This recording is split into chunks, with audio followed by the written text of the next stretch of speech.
Hi everyone. இந்த வீடியோவில் நம்ம இங்கிலீஷ் ஷார்ட் அண்ட் சாப்டர்ஸ் 8 பார்க்க போகிறோம். சாப்டர் 8 வந்து ஸ்ட்ரோக் எஸ் அண்ட் ஜி. அதாவது போன சாப்டரில் வந்து எஸ் அண்ட் ஜிக்கு வந்து சர்க்கிள் பார்த்துருப்போம். ஸோ இந்த சாப்டரில் எஸ் அண்ட் சி வந்து ஸ்ட்ரோக்ஸ் வந்து எந்த மாதிரி சுச்சுவேஷன் இந்த கண்டிஷன்ஸில் வந்து யூஸ் பண்ண போகிறோம் அப்படின்றத பார்ப்போம். wherever there is an initial or a final vowel sound, there must be stroke consonant to provide a place for the vowel sign. So வந்து நம்ம எஸ்ஸில் முடியும் போது நம்ம வந்து சர்க்கிள் போடலாம் அப்படின்ட்டு சொன்னோம் இல்லைங்களா. ஸோ எஸ்க்கு அப்புறம் ஒரு வவ்வல் சவுண்ட் வருது அப்படின்னும்போது எஸ்ஸுக்கு சர்க்கிள் யூஸ் பண்ணாமல் அதோட ஃபுல் ஸ்டாப் தான் யூஸ் பண்ணுவோம் அப்படின்னு சொல்கிறாங்க. அதே மாதிரி எஸ்ஸுக்கு முன்னாடி வந்து ஒரு வவ்வல் சைனில் ஸ்டார்ட் ஆகுது அப்படிங்கும்போது அந்த இடத்துலையும் நம்ம வந்து எஸ்ஸுக்கு இந்த சர்க்கிள் போடாமல் ஃபுல் ஸ்டாப் தான் எழுதுவோம். ஃபார் எக்ஸாம்பிள் ஏஸ் அப்படின்றது வந்து ஏன்ற வவ்வலில் ஸ்டார்ட் ஆகுது இல்லைங்களா. அப்படின்றனால எஸ்ஸுக்கு அடுத்து வர்ற எஸ்ஸுக்கு வந்து ஃபுல் ஸ்டாப் தான் போடுவோம். பிகாஸ் எஸ் சர்க்கிள் போட்டோன்னா அதுக்கு முன்னாடி வவ்வல் சைன் எங்கே வைப்போம். அந்த மாதிரி எஸ்ஸுக்கு வந்து வவ்வல் சைன் வைக்க பிளேஸ் கிடையாது இல்லைங்களா. ஸோ அப்போ எஸ்ஸோட ஃபுல் ஸ்டாப் தான் போடுவோம் ஏஸ். இப்போ சே அப்படின்ட்டு எஸ்ஸில் முடிஞ்சு அதுக்கப்புறம் ஒரு வவ்வல் வருது இல்லைங்களா, ஏ அப்படின்ற வவ்வல். அந்த மாதிரி பிளேசஸ்லையும் நம்ம வந்து ஃபுல் ஸ்டாப் தான் போடுவோம் சே. உங்களுக்கு எக்ஸாம்பிள் வந்து கொடுத்துருப்பாங்க ஜூ, ஆஸ்ப்ன்றது வந்து வவல் வருது, அதுக்கப்புறம் எஸ் ஃபுல் ஸ்டாப் போட்டிருக்காங்க. பட் சாப்ன்றது ஒன்றும் பிரச்சனை இல்லைங்க. ஸோ ஃபஸ்ட்டு ஆரம்பிக்கிறதே வந்து எஸ்ல தான் ஆரம்பிக்குது. ஸோ அதனால வந்து அந்த சர்க்கிள் போட்டுட்டாங்க ஆஸ்க்கு, சாக். ஸோ இதெல்லாம் அந்த டிஃப்ரென்ஸ் உங்களுக்கு பார்த்தாலே தெரியும். அடுத்து பாருங்கள், where the stroke S is written initially in the root word, it is retained in compound and in derivatives formed by means of prefix. So நம்ம ஆல்ரெடி மேலே பார்த்த ரூல் வச்சு நம்ம ஒரு வேர்டு வந்து எழுதுகிறோம் அப்படின்னு வச்சுக்கோங்களேன். அது வந்து அதே வேர்டை வச்சு வேறு வேர்டு வந்து காம்பவுண்ட் வேர்டு, அதாவது காம்பவுண்ட் வேர்டு நம்ம பார்த்துருக்கோங்களா, 2+ வேர்ட்ஸ் வந்து சேர்றது தான் காம்பவுண்ட் வேர்ட்ஸ். அந்த மாதிரி வேர்டு வரும்போது ஆல்ரெடி நம்ம ரைட் பண்ணியிருப்போம் இல்லைங்களா, அதே இதை வந்து நம்ம எடுத்துக்கலாம். ஈவன் தான் அங்கே வந்து நம்ம சர்க்கிள் யூஸ் பண்ணுற மாதிரி சுச்சுவேஷன் கண்டிஷன் பிளேஸ் இருந்தாலும் நம்ம சர்க்கிள் இல்லாமல் எழுதி வச்சிருக்கிற ஸ்ட்ரோக்கே வந்து யூஸ் பண்ணிக்கலாம் அப்படின்னு சொல்கிறாங்க.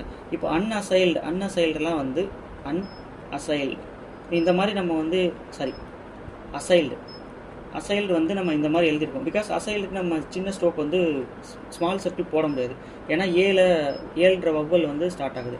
அதே மாதிரி அன்அசைல்டு அப்படின்னு வரும்போது அன்அசைல்டுக்கு நம்ம வந்து ஸ்மால் சர்க்கிள் போடலாம். அன்அசைல்டு இந்த மாதிரி ஸ்மால் சர்க்கிள் போடலாம். ஆனால் வந்து ஆல்ரெடி நம்ம அசைல்டுக்கு இந்த மாதிரி ஒன்று ப்ராக்டிஸ் பண்ணியிருக்கிறோம் அப்படின்னா அந்த மாதிரி இடத்துல இந்த மாதிரி ஸ்மால் சர்க்கிள் அவாய்ட் பண்ணிட்டு நம்ம என்ன ப்ராக்டிஸ் பண்ணிருக்கோமோ அதே ஸ்ட்ரோக்கே வந்து ஃபுல் ஸ்ட்ரோக்கே போட்டுக்கலாம் அப்படின்ட்டு சொல்கிறாங்க. அடுத்து பாருங்கள், அதே மாதிரி ட்ரைஃபோன்ஸ் நம்ம படித்தோம் இல்லைங்களா டிஃப்தாங்ஸ் சாப்டரில். ட்ரைஃபோன்ஸு எஸ்ஸுக்கு அப்புறம் வந்து வர ட்ரைஃபோன்ஸு இதையும் நம்ம வந்து அந்த ஸ்மால் சர்க்கிளை அவாய்ட் பண்ணிவிட்டு ஃபுல் ஸ்ட்ரோக் போடணும் அப்படின்னு சொல்கிறாங்க. டிப்தாங்ஸுக்கு நம்ம வந்து சர்க்கிள் யூஸ் பண்ணி அதோட இந்த மாதிரி ஸ்பை அப்படின்னு இருக்குன்னு வச்சுக்கோங்களேன். ஸ்பை அதோட ஃபஸ்ட்டு பிளேஸில் வந்து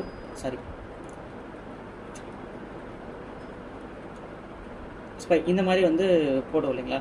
இப்போ ட்ரைஃபோன் வரும்போது இந்த மாதிரி போடக்கூடாது. ட்ரைஃபோன் வரும்போது கண்டிப்பாக நீங்கள் வந்து ஃபுல் ஸ்ட்ரோக் தான் போடணும் அப்படின்றாங்க. இப்போ ஃபார் எக்ஸாம்பிள் சயின்ஸ், சீவர், இந்த மாதிரி. அடுத்து பாருங்கள், அதாவது ரெண்டுமே வந்து சாசர் வேறு initial S is immediately followed by a vowel and another S. So S அதுக்கப்புறம் ஒரு வவ்வல் அதுக்கப்புறம் மறுபடியும் எஸ்ஆர் ஜி அந்த மாதிரி வர இடத்துலையும் நம்ம வந்து ஃபுல் ஸ்டாப் தான் போடணும் அப்படின்றாங்க. இப்போ எக்ஸாம்பிள் பாருங்கள், சினியூ எஸ் யூ, அதாவது எஸ் ஓயூஎஸ் இந்த இது மாதிரி வருது இல்லைங்களா. அடுத்ததுக்கு போய்ட்டேன். சீஸ்ன்ற போது இப்போ சி இஸ் இந்த மாதிரி வருது இல்லைங்களா. ஸோ அதாவது எஸ் சவுண்டு அதுக்கப்புறம் ஒரு இஇ அந்த மாதிரி இஆர்ஐ எழுதி ஏதாவது ஒரு வவ்வல் அதுக்கப்புறம் ஒரு எஸ் சவுண்ட் இந்த மாதிரி வர இடத்துல நம்ம வந்து அதோட எம்ஃபசைஸ் எதுக்கு கொடுக்கணும் அப்படின்னா லாஸ்ட்டாக வர எஸ்ஸுக்கு வந்து நம்ம ஸ்மால் சர்க்கிள் யூஸ் பண்ணிக்கலாம். ஃபஸ்ட்டாக வர எஸ் வந்து நமக்கு ஃபுல் ஸ்ட்ரோக் போடணும் அப்படின்னு சொல்கிறாங்க. சீஸ் அப்படின்னா ஃபஸ்ட்டு வர எஸ்ஸுக்கு வந்து ஃபுல் ஸ்ட்ரோக்கு, லாஸ்ட்டாக வர எஸ்ஸுக்கு வந்து நம்ம ஸ்மால் சர்க்கிள் யூஸ் பண்ணிக்கலாம். அடுத்து பாருங்கள், ஓயூஎஸில் வந்து முடிகிற வேர்டுக்கு வந்து நம்ம ஃபுல் ட்ரைஃபோன்ஸ் கண்டிப்பாக வந்துச்சு அப்படின்னா நம்ம வந்து ஃபுல் ஸ்ட்ரோக் தான் போடுவோம் அப்படின்னு சொல்கிறாங்க. இது ஓயூஎஸ்னே சிம்பிளாக ஞாபகம் வச்சுக்கோங்க. நீங்கள் ஒன்றும் அந்த வேர்டு இப்படி அந்த மாதிரிலாம் ஞாபகம் வச்சுக்கோங்க. ஓயூஎஸில் முடிஞ்சிச்சுன்னா அந்த இடத்துல நம்ம ஸ்மால் சர்க்கிள் அவாய்ட் பண்ணிவிட்டு ஃபுல் ஸ்ட்ரோக் யூஸ் பண்ணுவோம் அப்படின்ட்டு ஞாபகம் வச்சுக்கோங்க. அடுத்து பாருங்கள் எக்ஸாம்பிள் எக்ஸசைஸ் 27 கொடுத்துருக்காங்க.